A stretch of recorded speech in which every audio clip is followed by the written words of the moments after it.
They spent their entire lives building a future they would never get to enjoy, and when their strength was gone, so were their children.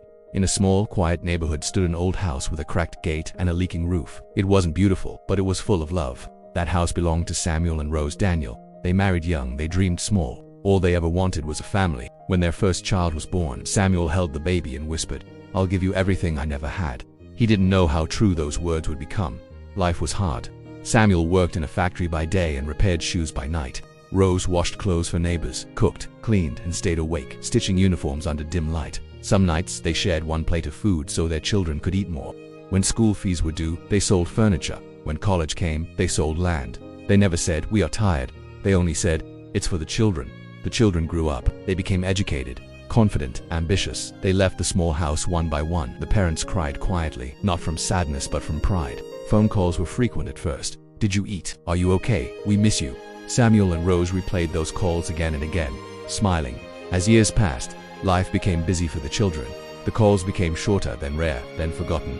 The parents understood, or at least pretended to. "They're building their lives," Rose would say. Samuel nodded, even when his heart felt heavy. Time caught up with them.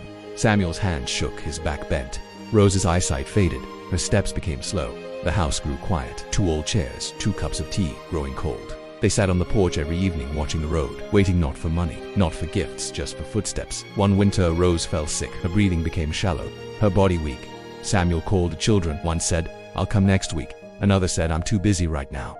One didn't answer at all. Days passed. Rose held Samuel's hand and whispered, "Did we raise them wrong?" Samuel couldn't answer. Rose passed away quietly in the hospital. No children by her side, only Samuel. The funeral. The children arrived in fine clothes. They cried, they hugged, they promised to visit more. Then they left. Samuel returned to the house alone. One plate on the table, one chair empty forever. Samuel tried to manage alone, but age is cruel to those without support.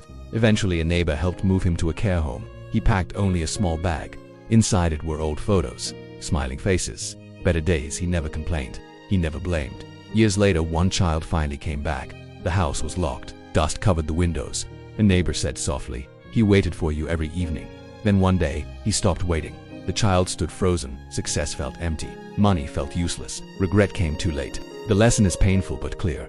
Parents give without conditions. Children often forget while chasing the world. One day, love that waited patiently will no longer be there. Do not wait until the house is quiet. Do not wait until the chairs are empty. Care for your parents while they are still alive. If this story touched your heart, subscribe for more stories that remind us what truly matters. Because the greatest betrayal is not hatred, it's forgetting the people who gave you everything.